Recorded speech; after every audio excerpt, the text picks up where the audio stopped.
Yeah, I'm about to say I didn't throw that up though. I'm kind of aware of that, but But imagine how many that did. Yeah, I know it was crazy. Like everybody, like the whole thing, everybody was throwing it up. It's a ritual.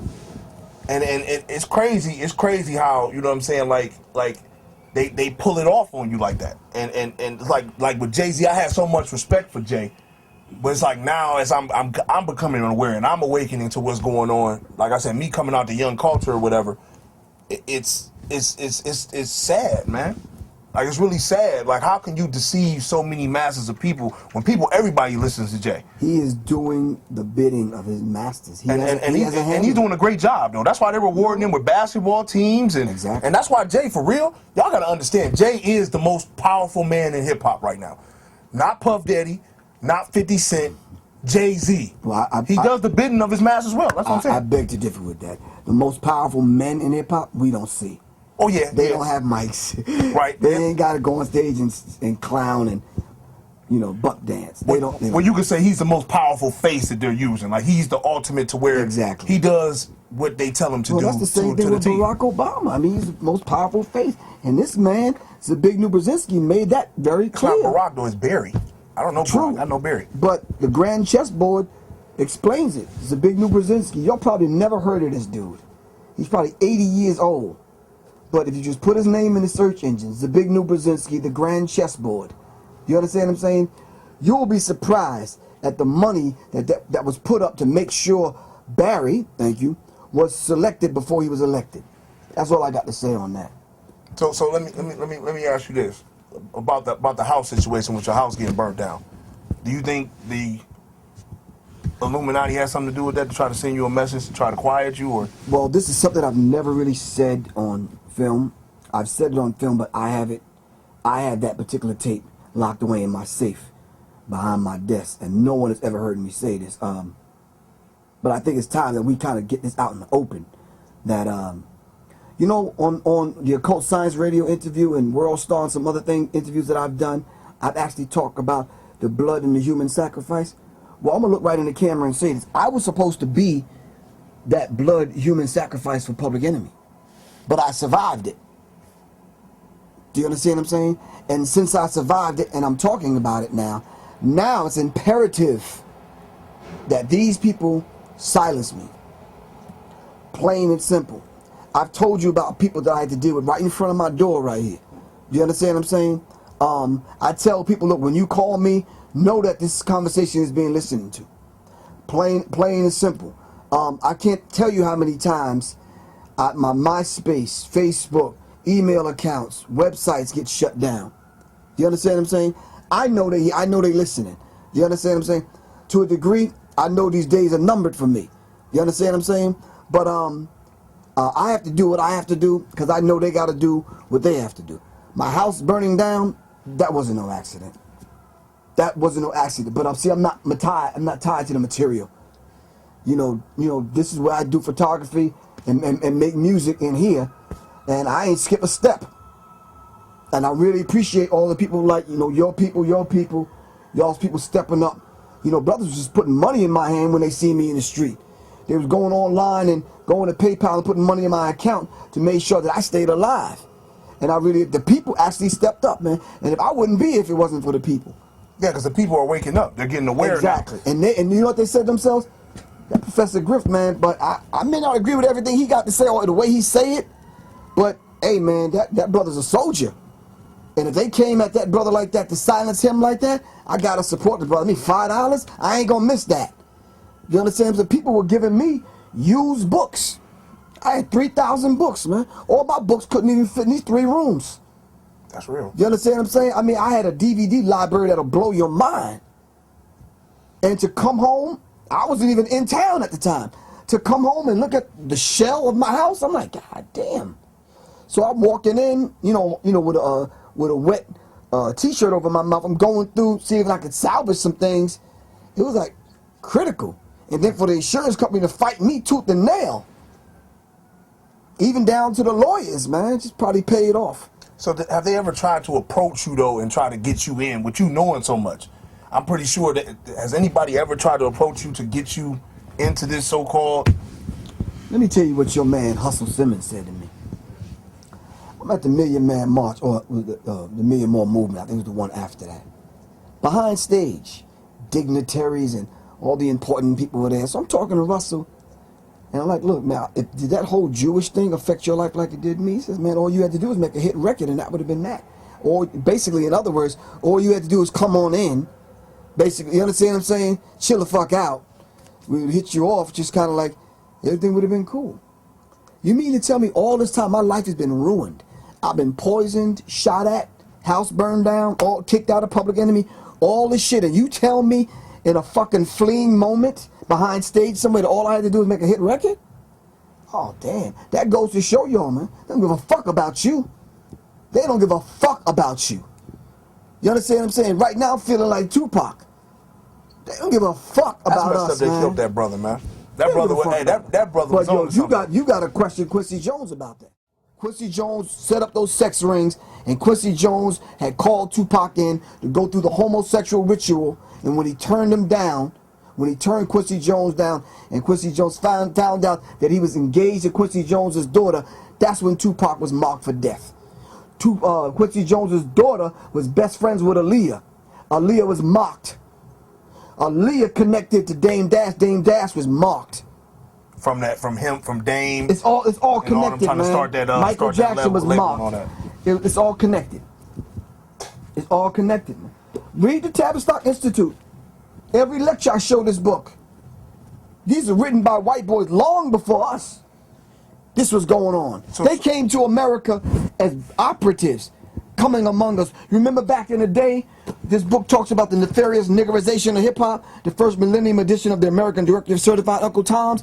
It talked about how these young white boys started establishing all these record companies, these subsidiaries, because their parents owned the majors.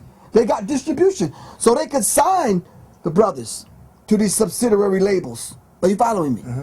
They were the ones that said that they were going to make you calling yourself a nigga very popular. It talks about that on page 236, I believe. And I tell people all the time, I said, listen, this ain't Professor Griff. It says, with their cash and a superior industry position, these white entrepreneurs installed a new leadership over hip-hop, and they began to promote a nefarious niggerization of rap music. It says KRS-One and Public Enemy, with the message that KRS-One and Public Enemy, they said we were reaching the masses of young black people.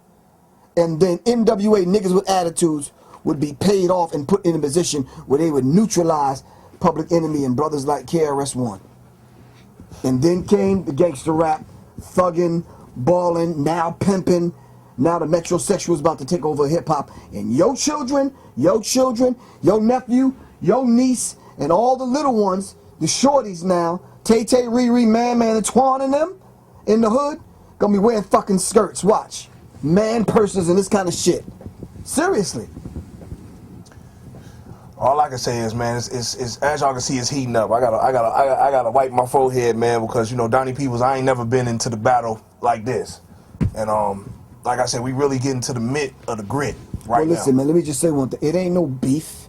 No, it's no beef. I'm not gonna see you at the Soul Train Awards and and you going, But this what I want. And they gonna want to, bump me or send their man to come step to me. It ain't gonna be that kind of party, man. Because I'm telling you, I'm 5'5", 148 pounds, dude. I'm not playing that.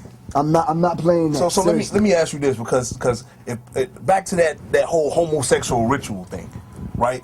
So if Pac was set up to do this and he didn't do it, which does everybody have to go through that to get in? No, not everybody. You see, like I said earlier, you don't choose them. This ain't an everybody thing. This is an elite club. Okay, so Pac. Okay, so the elite club now would be Jay-Z, 50, Puffy, Kanye, Beyonce, and okay. So are these people? Have they been put through that? Rihannas. Have they been put through that? Yeah, it's probably not their time, but that's not the only ritual. So you saying Jay-Z being at the point he is now, because the Blueprint 3 was signifying his Master Masonship, that album. That was to signify his Master Masonship, right? So for him to make it to this Master Mason point, did he get? I don't think the homosexual ritual, no.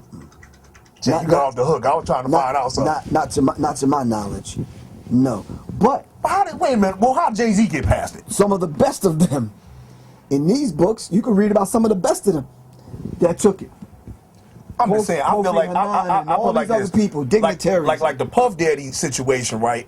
Like we all were kind of hip to Puff. Like Puff, I mean, that's the thing around. Like, you know, with me, you know, why Puff and not Jay? Exactly, and that's what I'm saying. Like, and all these different people. Like, that's what I'm saying. Like, what makes Jay-Z exempt from the homo rule? This is what I want to know. Like, what makes him exempt? Is he that cool? No, I think they just have another path for him. What do you mean? Like, what? Okay, for Tupac, why would they want to do my man like that? Well, you know, if you want to be up in that movie space, this is one of the reasons why I think not Jay. If you want to be up in that movie space and you want to kind of get up into that space, I think a lot of them, either that or put on a dress. What about LL? Well, I think LL was brought to Hollywood by Quincy Jones. I think Queen Latifah was brought to Hollywood by Quincy Jones. And Fresh Prince too, right? Fresh Prince, of course. Oh yeah, Fresh. What's the dude's name? Tevin Campbell and Tevin ain't been the same. They ruined that man, and I think that's why Mike was messing with Quincy. No, you see, but you got to understand something. Mike rejected it like Tupac rejected it. But you don't think he was a part of it at first? I mean, because Mike was older when he rejected it. Mike didn't start rejecting it maybe until he turned about 40. Mike didn't know any better. That's what I'm saying. So all them kids being put in his bed and stuff. Why would they put among him? Precisely the point. That's what I'm saying. So was Quincy behind the scenes putting the kids in the bed? No, I'm not talking about Quincy, but I'm talking about those people that surrounded Mike are connected to the people that surround Quincy. Wow. You understand what I'm saying? Absolutely. And it's like, you know, do your thing. We got to initiate you. We got to bring you in, whatever. Go on YouTube and listen to Michael Jackson's speeches. Oh yeah, I was here. Yeah, I heard that whole little tour he was setting up. When he rejected the whole ritual thing, he's like, no. He was losing his mind for a minute, hanging a baby out of the window because he was wrestling with it. Then they came at him, and it was like, look, man, we're going to bring you up on charges, dude. Take pictures of your fucking freckles on your dick. You understand what I'm saying? And at that point, we were already like, the hell with Michael Jackson. Then Cat Williams came out and said what he said about Mike. But Cat Williams was correct when he said those mansion parties, and y'all don't understand what go on with that shit, man.